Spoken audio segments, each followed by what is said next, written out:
Mushrooms, the most elusive of all the Minecraft crops to grow. With stupid specific growing rules, they are incredibly difficult to acquire in excess. But that's okay, you know? That just means most people can't get millions of this mostly useless plant. I mean, who in the world would ever want to?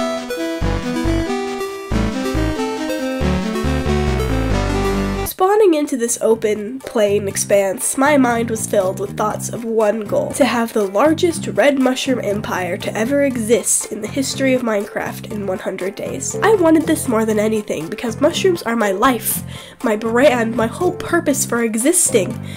Plus, who doesn't live a good drug empire every once in a while? So I gathered my basic tools, killed some sheep, and began to explore for a home. After I found the village, it turned to night, so of course I co-opted one of their beds for my own, but that wasn't the only thing I stole. Theft montage, go! Okay, now what the fuck is that? Back on the road again, and we find a second village! Okay, now this one can't be nearly as bad. Okay, what the fuck? Day 3 and we finally got our first shroom. Yes! Now we can begin the process of becoming a shroom millionaire. First though, we do need a headquarters. I began day 4 by building the bones of my house and basic grow room. In case you don't know, Minecraft mushrooms require incredibly specific conditions in order to spread. They require dim lighting, which is defined as anything not under direct sunlight or at least 2 blocks away from a torch. If they have their lighting requirements met, they will very slowly spread to any nearby dirt blocks. Now before I show you the grow room I ended up making at first, please keep in mind that I didn't start writing the script until I was almost halfway done with the challenge, and so I may have forgotten a key detail. Yeah, just ignore the stone for now, okay? After my bout of productivity yesterday, I thought it right that I spend some time decorating this hellhole that I call home. Also, I started mining because, to be honest, stone tools ain't cutting it, and bippity boppity boo, well, would you? Look at that! I don't know how to rhyme, but in any case, the house is complete! Day 7 in my shroom grow room is still doing nothing. But then I realized that I know a certain place that grows more mushrooms than anywhere else on Earth. This place is so sacred to the mushroom folk that for centuries there have been whimsical tales and songs about it. The Nether. I needed to go to the Nether. And so I mined and mined and mined to gather the materials that I required for this Nether adventure. Well, this is kind of boring. Okay, new strategy. When I started this challenge, I forgot to take my inability to play Minecraft properly into account. It's fine. Okay, new strat. After a quick Google search, I found this machine that automatically farms mushrooms. However, in order to make it, I need podzol, and to get podzol, I need silk touch, and for that I need diamonds. Okay, back to the mines we go. Several days later. Thank God, oh Lord above, I know I don't believe in you, but in this moment I can worship you. Yippee! Okay, so according to my math, we need 4 diamonds, 3 for a pickaxe and 1 for an enchantment table to get silk touch later. Let the hunts begin.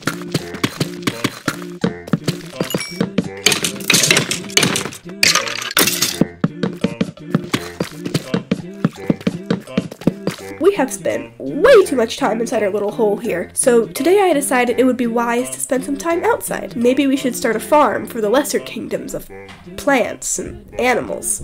I mean, they're no fungi, but they do help us with our goal to enchant stuff, so... On day 15, I got some obsidian before realizing I am stupid, and you in fact need 2 diamonds for an enchanting table. So I went back into the depths of the cave again to get 1 diamond, and I left with 7. Nothing but net, baby. We got the enchantment table, boys. We got the enchantment table. Okay, now time to make a cute little enchantment area and then flex one of our bonus diamonds with a blinged out diamond shovel. I also grabbed some lapis. Unfortunately, day 18 was spent with the lesser kingdoms once more. So the next day, I made up for the fact that my mushroom grow room was still mysteriously not working by gathering some mushrooms the old-fashioned way. Day 21. We got our nether portal, baby. Let's go. Today we attempted to start another shroom farm, but unfortunately, much like the normal shroom farming, I'm an absolute buffoon, and it barely works. On day 23, I got my first bookshelf for the enchant room, and that started a bloodlusted search for leather and paper. I murdered so many horses to achieve my goal. On day 26, my mission for silk touch became far more pressing. I felt the pressure for my wasted time begin to pile on. If I was going to become the monopoly man of the fungal world, I had to get my shit together, so I pressed on through day 27 and day 28 until... Okay, real talk. This is the point where I began writing the script for this video, and it's also where I realized my fatal flaw in the original mushroom farm design: stone. So I went back and I fixed it.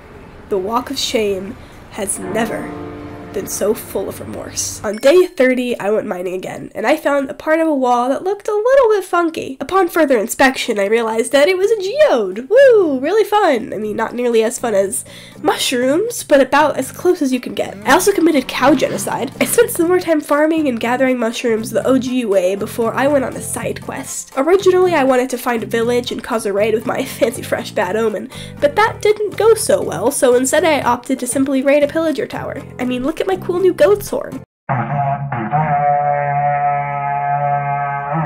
However, not all was right in the world, because on day 35, the pillagers retaliated against my attack with a counterattack of their own. However, with my sharp wits and even sharper axe, I defeated them easily.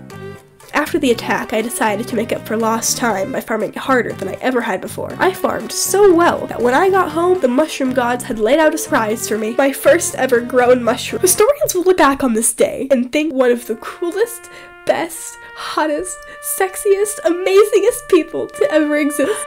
I'm sorry. I'm getting choked up. The next day, I devoted myself to the mastery of the Silk Touch enchantment once again. I enchanted more shovels than I have fingers, toes, teeth, hair follicles, skin cells, cell membranes, mitochondria. Okay, point made. I made a lot of shovels. But it was worth it, because at the end of that dark tunnel was a light. The Silk Touch enchant had been located. Unfortunately, my desperate search for Silk Touch left my experience at an all-time low. So that meant something had to be done. Sacrifices must be made. And at last, the Silk Touch was acquired. So I rushed to gather Podzol and create my machine, and at last the machine was created. I also replaced my original farm with Podzol, because I read that would probably work better. While I waited to see the effectiveness of my life's work, no pressure, I spent some time in the forest gathering mushrooms the OG way. After all, the original way seems to work much quicker. In fact, why not create a space where I can grow big mushrooms? That might work quicker. I mean, it would need to be dark enough to sustain fungal life. A greenhouse doesn't seem like the appropriate term, so I guess we could go with the term red house? Yeah, my glorious red house. However, for the red house mechanism to work, we need a metric shit ton of bones to grow our little mushrooms into the big boys. The best ways to acquire bones in such large quantities are A, a skeleton spawner, which we do not have any access to, or B, a mob farm. And so I began construction, and wow! That is the most beautiful building I have ever made. With my shiny new buildings, I started grinding again until I ran out of supplies. Again. So I went into the mine shaft to find some more iron, and holy shit, is that a skeleton spawner? And it has cat! With mighty haste, I began building around the spawner, completely forgetting about the mob spawner I made 0.2 seconds ago. And with good reason! This was so much faster than the silly, goofy, pathetic mob spawner I made. This deserves a party.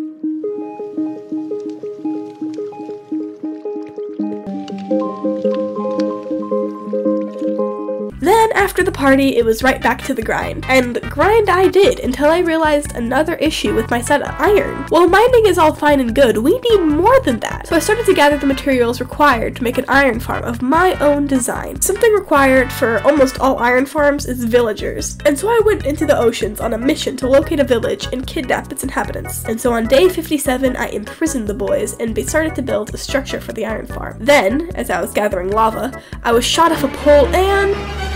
dang it! So I then wasted 2 days trying to get home from spawn. But when I returned, the construction of the farm and the torment of the villagers I kidnapped became my full priority, and Jesus Christ! Okay, after my death, I'm a bit jumpy. Sorry. It turns out that my knowledge of Minecraft is not enough to make my own design for an iron farm, so I swiftly googled and stole someone else's design, and done. I also got the very first mushroom from the machine. These machines generally seem to be a massive waste of time. On day 67, I went mining again, because all of my machines seem to be so slow. But it's okay, because the next day, I was able to make 1 million axes. And to the grind we return.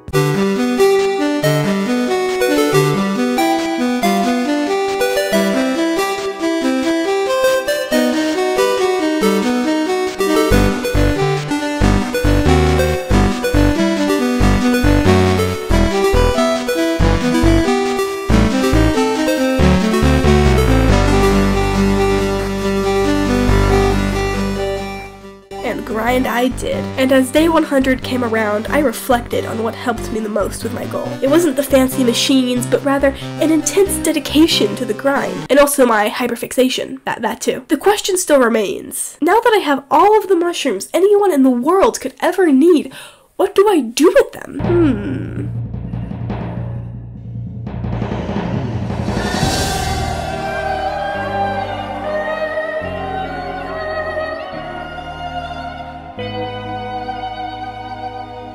So the next day I made up for the fact that my mushroom grow room was still mysteriously not working, said I started reading my fucking tone notes.